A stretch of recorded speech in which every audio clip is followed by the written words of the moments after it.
La defensa de Nadine Heredia recae sobre el abogado Jefferson Moreno. En su defensa, primero trataría de descartar el pedido de querer acusar al juez de primera instancia, porque eso no se hace, esté o no de acuerdo. De ahí lo contado por Rafael Vela sería eso, una historia donde hay muchas maneras de contarla, pero todo eso hay que acreditarla. Así empezaría.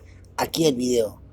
Señor presidente, señor director de debate, señor juez superior, hay un primer problema, debo tomar mi primer minuto. Ya en otras oportunidades hemos tenido ese inconveniente. Como bien ha marcado la sala, el debate debe delimitarse a lo previamente presentado por escrito. Y hay un primer punto, el señor fiscal introduce una pretensión interesante, que es el apartamiento del señor juez de primera instancia, porque, respetando la honorabilidad del señor juez, consideran que está contaminado y que ya es parcializado. Ese es un problema, primero, porque esa pretensión no se ha planteado. Y no debería debatirse en un proceso cautelar de prisión preventiva, para eso existiría el mecanismo en específico. La Corte Nacional de Justicia Penal Especializada en Delitos de Corrupción es la corte más respetada en el país, la que crea la mejor jurisprudencia. No recusamos cuando el señor juez no nos da la razón, porque así como en este caso ha rechazado el pedido de requerimiento de prisión, a nosotros se nos ha rechazado varios pedidos que considerábamos eran fundados y no hemos interpuesto ningún medio de recusación.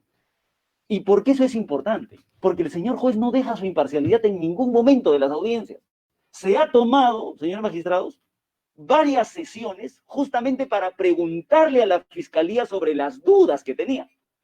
Y si hubieran sido respondidas con quizás lo que se ha dicho ahora, el señor juez no hubiera tenido esa disquisición. Pero en su momento preguntó. Es más, se remitió a la disposición de formalización de la investigación preparatoria, porque la imputación no la delimita el señor fiscal en esta audiencia. Está previamente establecida en la disposición de formalización. ¿Por qué digo eso? Porque tomando la palabra del señor fiscal superior, esta es una historia. El problema es que esa historia no solamente hay que contarla, sino también hay que acreditarla. El señor juez dice, hay problemas en la narración de la imputación. En plena audiencia, el señor juez le pregunta a la señora fiscal y le dice, señora fiscal, necesito saber dónde se encuentra el pacto colusorio para poder establecerlo. Y la señora fiscal dice, bueno, es que hay un aporte a la campaña. Entonces, como hay un aporte a la campaña, nosotros consideramos que hay un acuerdo y luego se hace lo de la licitación. Entonces, el señor juez lo que dice en la resolución, y es porque ha revisado la formalización de la investigación preparatoria, es que hay un problema que tiene que construirse, que vale investigarse, y en eso está de acuerdo, estamos de acuerdo. Pero como ni la señora fiscal en audiencia, ni la disposición responden a la pregunta del cuándo hay el pacto, es válido que el señor juez se cuestione respecto de la imputación, porque si el pacto se hubiera dado en el aporte a la campaña, no hay delito de colusión. Muy sencillo, si la señora fiscal hubiera respondido en audiencia, olvídense del aporte y el pacto se da en cuando ya son gobierno, el señor juez no hubiera tenido este problema. Pero esa no fue la respuesta. Imparcial empezó a preguntar. Y como la historia no solamente hay que contarla, sino también hay que acreditarla, si todo lo que ha dicho el señor fiscal superior está dicho también por Jorge Barata, no tengo absolutamente nada que decir. Y ese es el problema, que Jorge Barata no dice absolutamente nada de lo que dice el señor fiscal superior. Tan imparcial es el señor juez de primera instancia que ante la posición de fiscalía y nuestra, que le decíamos, señor juez, si usted lee la declaración de Barata, porque, bueno, más allá del cuestionamiento que puede existir, la señora fiscal traslada solo partes de la declaración. Entonces, como solamente están dos hojitas, extractos de la declaración de Barata, nosotros le decíamos, señor juez, si lee la declaración y no llega a la conclusión de que hay un pacto, entonces no puede dar prisión. Y la señora fiscal le decía, no, pero si lo lee bien, sí da a entender más o menos un pacto. ¿Qué hizo el señor juez de primera instancia, conforme ha permitido la Corte Suprema? Entrégueme, señora fiscal, la declaración completa. Ya no la quiero leer por partes, porque no quiero estar en este problema de si se entiende, no se entiende, si es como tú dices o es como dice la señora fiscal. Entonces pide la declaración completa y habiendo leído la declaración completa, el señor juez ha llegado a la conclusión de que la historia contada por la fiscalía no está acreditada. Y ese es el principal problema, porque la resolución está debidamente motivada. Es más, tan imparcial es el señor juez que le pregunta a la señora fiscal en la audiencia si es que ella está utilizando prueba indiciaria. Y si está utilizando prueba indiciaria, el señor juez le recuerda a la señora fiscal que el acuerdo plenario 2019 estableció que eso es posible, pero hay que construir. Y la señora fiscal no da la construcción. Y en la resolución debidamente motivada del señor juez imparcial, lo que el señor juez hace es agrupar los indicios que la fiscalía ha intentado presentar en un esquema de prueba indiciaria. Y empieza a analizar grupos de indicios. Y el primer grupo de indicios, más allá del problema de la imputación, donde no queda claro dónde está el pacto, el señor juez dice, bueno, ese será un tema que se va a tener que acreditar, pero luego entra el análisis de si finalmente hay, sea donde sea el pacto, hay que ver si hay pacto. Y entra ambos aspectos. La resolución está tan bien construida que en un primer momento analiza los problemas jurídicos. Tan imparcial es el juez que cuando la señora fiscal decía Nadine Heredia es autora del delito de colusión porque es funcionaria de facto, nosotros traímos a colación una casación de la Corte Suprema, pero además ofrecimos como amicus curiae un informe del doctor Fidel Rojas que citaba a la fiscalía, un libro del profesor, consultamos un informe, sin pronunciamiento del caso, sin decir si Nadine Heredia, eso no es solo aspectos jurídicos, como amicus curiae. Y el señor juez en la resolución lo que dice es, he revisado el informe del doctor Fidel Rojas y el doctor sostiene que para ser funcionario de facto, previamente hay que ser funcionario público y que el cargo de primera dama no puede ser considerado como funcionario público. He revisado el archivo que está colgado en internet que ha ofrecido la señora fiscal y ese archivo suscrito por un abogado y un bachiller en Derecho, lo que dice es que para ser funcionario de facto también se tiene que ser funcionario público previamente, pero que la primera dama sí podría ser funcionario público. El señor juez dice, tan imparcial es que ha revisado ambos informes y dice, como hay una discusión en este aspecto, eso lo van a tener que ver a lo largo de la investigación. Investíguese. Y entra al análisis de fondo, independientemente de esos problemas, porque el señor juez no rechaza la prisión por esos problemas, pero hace notar que hay problemas en esa construcción de la historia que les cuenta el fiscal. Con esos problemas de la historia, pasa a que no solamente hay que contarla y hay que acreditarla. Y en la acreditación, el esquema es bien sencillo, señores magistrados. Hernando Graña es aspirante a colaborador eficaz. Y el señor Hernando Graña dice así, en lo que el señor juez ha revisado en su momento, porque se supone que ahora hay nueva información que ahorita voy a analizar. Dice el señor Hernando Graña, a mí, Hernando Graña, me cuenta José Graña, que José Graña habló con Jorge Barata. Entonces el señor juez dice, quiere decir que Hernando Graña no tiene la información, porque a quien habría que preguntarle es a José Graña, porque José Graña es el que le cuenta a Hernando Graña. ¿Cuál es el problema? Que en esa cadena de información, el señor juez analiza la declaración de José Graña, y cuando analizan la declaración de José Graña dice, a mí me dijo Jorge Barata, que Nadine Heredia a él le dijo. Está en la cadena. Por eso es que el señor juez dice, entonces José Graña tampoco sabe, sino quien sabe es Jorge Barata.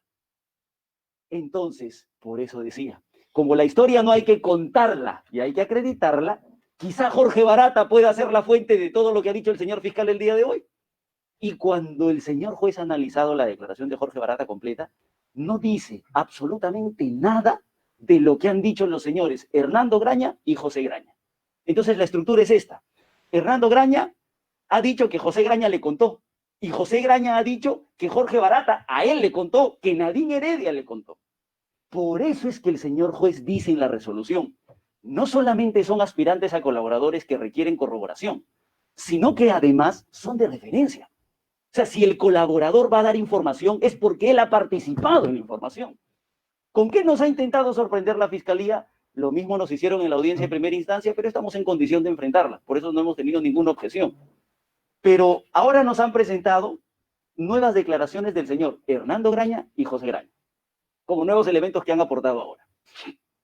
Y el señor Hernando Graña declara y dice, yo me he reunido con Nadine Heredia. Voy a acreditar las reuniones que he tenido con Jorge Barata también. Entonces, me pongo a revisar la agenda, porque el señor dice, para que ya no se cuestione que yo soy de referencia, imagino que ese ha sido el razonamiento, voy a ofrecer mi agenda digital.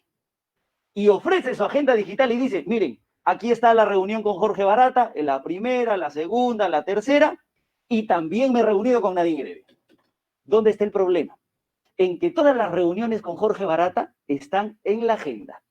Y cuando le preguntan, ¿y las reuniones con Nadine? Ay, esas no las hemos agendado. Seguro mi secretaria no las ha puesto. No están en la agenda, por eso que no he tenido problema en discutir ese elemento. Entonces, ese es el problema. Ese es el problema de la construcción de la imputación de la Fiscalía. Respecto, señores magistrados, del primer elemento que analiza el juez, el primer indicio, que sería esta concertación. Luego el señor juez agrupa los indicios que Fiscalía no presenta, pero que le preguntaron, y el señor juez intenta ordenarlos en la resolución, y dice, bueno, más allá de los problemas, ¿de dónde está? Igual analizo si hay concertación. No hay concertación. Un dato adicional. Nosotros tenemos 6 declaraciones de Jorge Barata. 6. De esas 6 declaraciones, señores magistrados, 2 declaraciones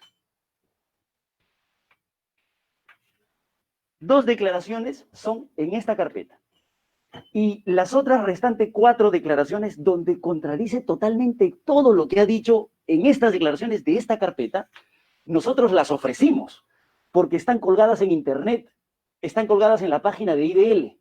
Entonces le dijimos, señor juez, acá están las declaraciones de Barata donde contradice todo lo que está diciendo en esta carpeta. Por ejemplo, que trabajaron el proyecto del gasoducto respetando todas las reglas de proinversión, dice. Que nunca pidieron nada a Nadine Heredia. Entonces, como todo eso dice en esas declaraciones colgadas en internet, que son publicadas por el portal IDL y que se habrían dado en un proceso de colaboración en Brasil, nosotras las ofrecemos. Y tan imparcial es el señor juez que dice, esas no las voy a valorar. Porque yo, desde que empecé en la defensa, le vengo solicitando a la señora fiscal provincial que incorpore esas declaraciones a la carpeta, que las pida. Porque además se obran en una carpeta aquí en Perú, en el caso del lavado de activos de la señora Nadine Heredia. Y la señora fiscal me ha dicho, no las voy a trasladar. Tuve que ir en tutela de derechos y el señor juez ha declarado fundada recién la tutela y ha dicho, no voy a valorar esas declaraciones para la audiencia de prisión porque ya dije, no que las trasladen de una carpeta a otra, no, sino que vía cooperación internacional soliciten al Brasil la declaración oficial. Nada de reportajes periodísticos. Pidan la del Brasil, tan imparcial. Y lo que hace es pedir la declaración completa de Jorge Barata brindada en esta carpeta. Con todo eso a la vista, el señor juez dice, aquí el meollo del asunto no es si Nadine Heredia finalmente era dueña, no era dueña, es si pacta, porque el delito es colusión. Y si toda la historia que ha contado Fiscalía se resume, no a Hernando porque no sabe, no a José porque no sabe, sino a Jorge Barata, revisemos la declaración de Jorge Barata y con eso no se llega a la conclusión. Entonces, arma su primer indicio sobre los elementos presentados por Fiscalía. El señor juez sigue en la resolución y entra el segundo indicio, que Fiscalía lo expone de manera desordenada en la audiencia, pero que el señor juez ordena en la resolución. Y dice, este problema de que GIM, de Graña y Montero, no participe, porque Nadine, el monstruo, les dijo que no podían participar. ¿Cuál es el problema? Que la verdadera razón, hay que investigarla, que no se haya permitido la participación de Graña y Montero está en la declaración de Jorge Barata. El Jorge Barata versión 1 podría ser, porque versión 2 tendría que ser en esta carpeta totalmente diferente. Pero, ¿qué dice Jorge Barata? Que no podía participar Graña y Montero porque tenían problemas de litigio con una de las empresas consorciadas en el competidor, que era Sempra. Entonces resulta que nosotros hemos explicado en primera audiencia, como ustedes van a poder revisar, que efectivamente existía un litigio entre Sempra y Graña y Montero. Y es por eso que no participan. Entonces el señor juez dice, no me queda claro, hay que investigarlo. Investiguen bien cuál es la verdadera razón. Y el señor juez analiza ese problema que el señor fiscal ha dicho es incorrecto valorar. ¿De dónde surge esta teoría de que Nadine Heredia habría vetado a la empresa Graña y Montero? El señor Jorge Barata toma conocimiento de esta situación en la toma de mando de la presidenta Bachelet en Chile. Ese es el momento en el que Barata se entera, según su declaración, que es la que tienen en el caso, que Graña y Montero estaba vetada por Nadine Heredia y es por eso que no podía participar con ellos. ¿Qué analiza el señor juez? ¿Eso qué quiere decir? Que si tú te enteras del veto el día 1, quiere decir que ese acuerdo secreto que vamos a firmar Graña y Odebrecht para que no participes porque me acabo de enterar que Nadine no te deja participar, tendría que ser en el día 2, 3, 4, 5. Y el problema está en que las fechas no coinciden. La toma de mando de la presidenta Bachelet es en marzo del 2014 y el acuerdo donde ellos dicen no participes es en febrero del 2014. Esa es la información que el señor juez ha tenido a la mano para llegar a esa conclusión. Entonces el señor juez no dice Nadine Heredia inocente, lo que el señor juez dice, tienen que investigar ese punto. ¿Por qué mejor no le preguntan a Jorge Barata? Y la defensa viene solicitando, señores magistrados, desde hace mucho tiempo, participar en las declaraciones de Jorge Barata. Y nos la niegan hasta ahora. Ya nos han avisado que cuando programen otras más adelante nos van a dejar. Pero con toda esta información habría que preguntársela. Y no nos han dejado participar. Entonces el señor juez construye este problema indiciario del condicionamiento. Para ir avanzando, señor magistrado, otro problema es que si tú pactas, el señor juez analiza otro grupo de indicios, si tú pactas, ese pacto tiene que materializarse en un beneficio en concreto en el proceso de licitación, porque si te voy a ayudar, te tengo que ayudar con algo. Y el problema está que el señor juez analiza este contraindicio del por qué gana Odebrecht, que sería vital, porque si no hay materialización, entonces no hay pacto. ¿Y por qué gana Odebrecht? Es analizado por el señor juez, y gana porque tenemos la declaración del señor Manlio Alessi, tenemos incluso información de que el señor Briñardelo habría servido como un medio para recibir un pago para que Manlio Alessi, miembro del consorcio competidor, se frustre al interior de ese consorcio, cambien su modificación, su participación porcentual en el consorcio de 20% a 2%. Eso hace que Proinversión los elimine de la licitación. Y como los elimina, es por eso que gana Odebrecht.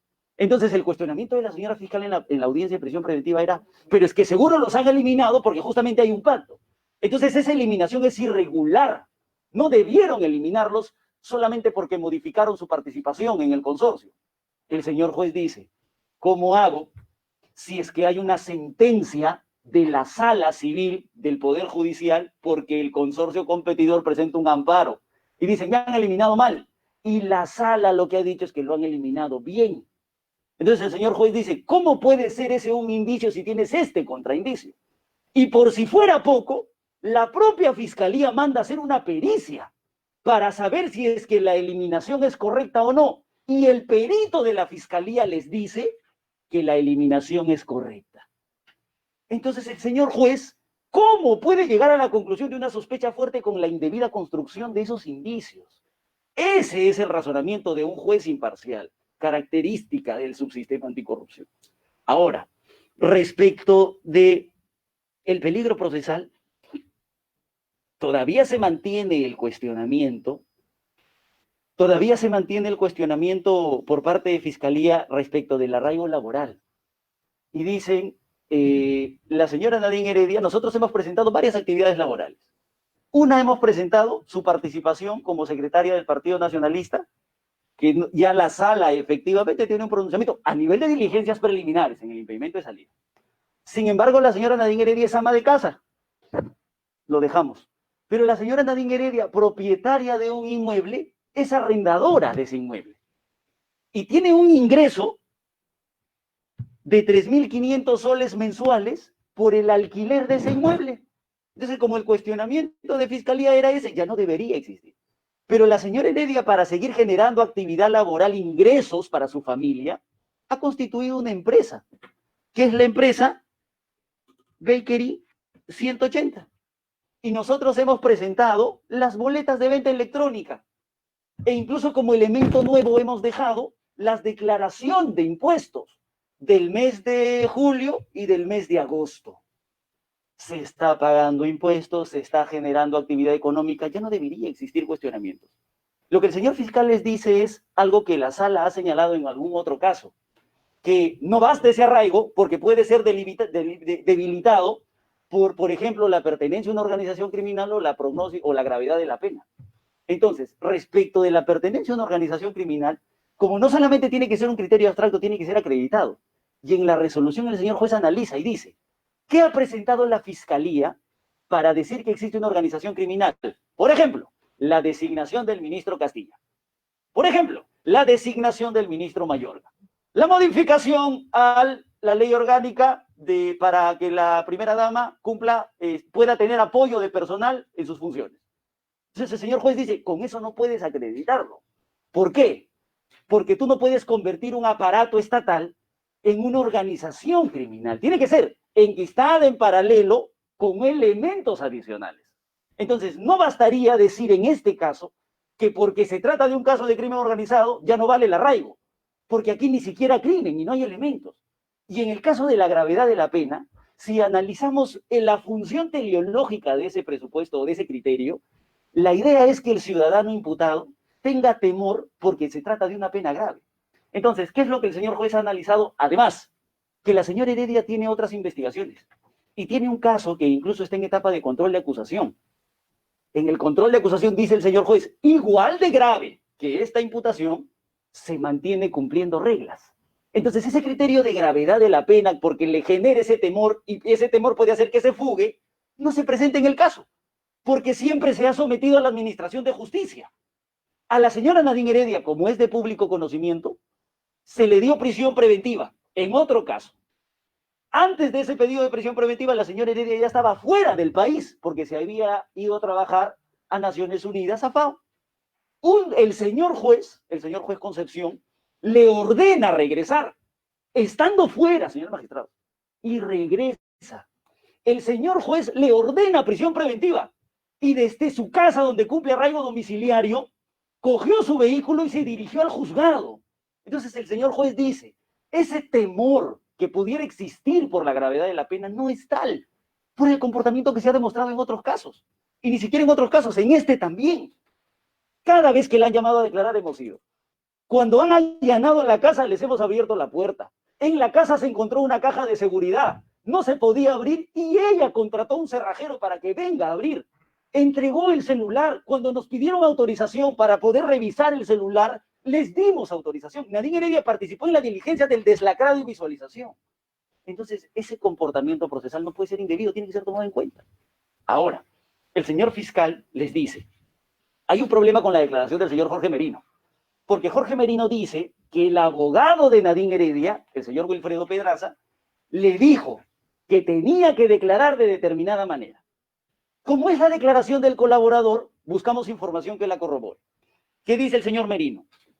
Me dio declaraciones, ese es el problema, me dio declaraciones para que yo pueda tener conocimiento y recién ir a declarar. Es por eso que el razonamiento del señor fiscal es cerrado en la audiencia, porque el señor fiscal no puede modificar la declaración de Merino. Merino precisa que le dan las declaraciones para que él pueda prepararse para su declaración. Primer problema, señor juez, las declaraciones que les dieron, que supuestamente le dieron a Merino, eran de fecha posterior a su declaración. Entonces el señor juez dice, si él está delimitando por qué, no lo puede cambiar el señor fiscal en esta audiencia. Él dice por qué. Es para ir a declarar. Entonces, si él dice por qué, no puede ser que la declaración sea posterior, pues hay un problema y él es colaborador, no es cualquiera. Y segundo, si es que Jorge Merino está coaccionado por el doctor Wilfredo Pedraza, que va a explicar debidamente, lo han incorporado y le han dado fecha de declaración, seguramente, pero si él está coaccionado, la declaración del señor Merino se hace en 2 fechas. Y él declara una primera fecha y su continuación es una segunda fecha. Perdónenme, si ustedes desean yo les doy las precisiones, pero por cuestión de tiempo trato de avanzar. Sí, señor presidente. Termino. Entonces, como ese es un problema, el señor Wilfredo Pedraza no participa en la primera declaración. O sea, no participa cuando él va a declarar, participa en la continuación de la declaración. Si tú te vas a asegurar y lo tienes coaccionado del cuello de que declare de determinada manera, vas a la primera.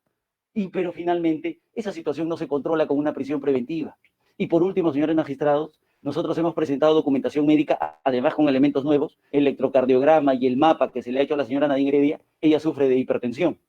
En un estado inconstitucional de cosas de hacinamiento penitenciario y con respuestas del INPE, como por ejemplo en el caso de la señora Susana Villarán, que no pueden responder por su vida, sería para nosotros inconstitucional que se ordene una prisión preventiva. Eso es todo. Muchas gracias. Muchas gracias.